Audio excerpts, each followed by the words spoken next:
বৃষ্টির দিনে প্রায় সবার ঘরে ঘরেই খিচুড়ি রান্না হয়।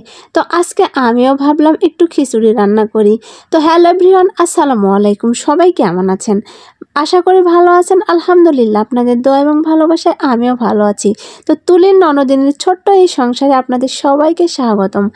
আজ সারা রাত ধরে কিন্তু টিপটিপ বৃষ্টি হচ্ছে, আর বৃষ্টি আসলে কিন্তু টিনের বাড়িতে ঘুমাইতে অনেক মজা হয়। এটা যাদের যাদের টিনের বাড়ি আছেন তারা বেশ ভালোই জানেন।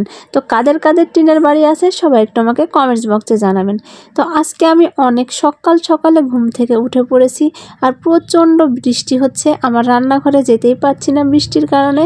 তো সেই জন্য ভাবলাম একটু রাইস কুকারে খিচুড়ি রান্না করি। আর রাইস কুকারে কিন্তু খিচুড়ি রান্না করলে খেতে কিন্তু অনেক স্বাদ হয়।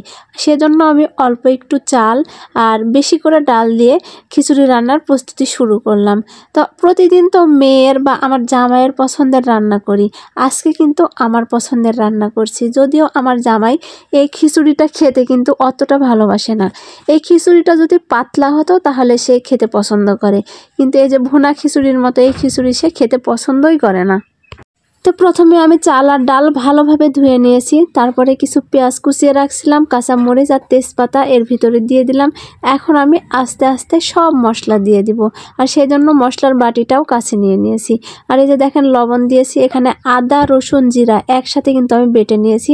তারপর মরিচের গুঁড়া, হলুদ গুঁড়া, তার সাথে এই যে এগুলো হচ্ছে গরম মশলার গুঁড়া, ধনিয়া গুঁড়া, জিরা গুঁড়া, একে একে সব কিছুই দিব। আর এই খিচুড়িটা আজকে কিন্তু আমি হাতে মাখিয়ে রান্না করব।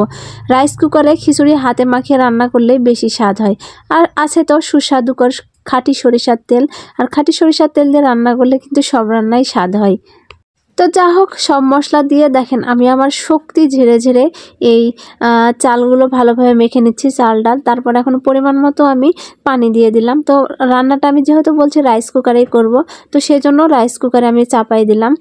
বেশিরভাগ সময় আমি রাইস কুকারেই খিচুড়ি রান্না করে থাকি, কারণ রাইস কুকারের খিচুড়ি রান্নাটা আমাকে কেন জানি বেশি স্বাদ লাগে। আর এইদিকে দেখেন আমার জামাই তো শুয়ে আছে, এখনও ওঠে নাই, আর আমিও বসে আছি তারা কখন ওঠে। আর এই যে কথা বলতে না বলতেই কারেন্ট টান। তো ইদানিং আমাদের এইদিকে প্রচণ্ড কারেন্টে জ্বালাচ্ছে। আপনাদের ওইদিকে কেমন জ্বালাচ্ছে সেটা একটু অবশ্যই জানাবেন। আর আমি এই যে রান্নার পাতিলটা এখন গ্যাসে দিয়ে দিয়েছি, আর গ্যাসে দেওয়ার পর তাড়াতাড়ি আমার মনে হচ্ছে রান্নাটা হয়ে গেল। আর রান্না থেকে খুব সুন্দর একটা ঘ্রাণ বের হচ্ছে খিচুড়ি থেকে। আর এদিকে আমার মেয়েও ঘুম থেকে জেগে গেছে, আপনাদের ভাইয়াও, তারা এখন ফ্রেশ হবে। আর ফ্রেশ হওয়ার পর একসাথে এই যে দেখেন আমরা খাবার খেতে বসেছি। তো কালকে একটু আমি গরুর মাংস রান্না করেছিলাম, সেই মাংস দিয়েই খিচুড়ি। তো আসলে আজকের বৃষ্টির দিনের সকালটা মনে হয় জমে যাবে। তো দেখেন তিনজনে মিলে আমরা খাওয়া দাওয়া করছি, এখানে আমার প্লেটে উঠানো আছে, আর আপনাদের ভাইয়া আর আমার মেয়ে খাচ্ছে, আপনারা সবাই তো দেখতে পাচ্ছেন। তো আমার ভিডিও আজকের মতো এই পর্যন্ত। সবাই ভালো থাকবেন, আল্লাহ।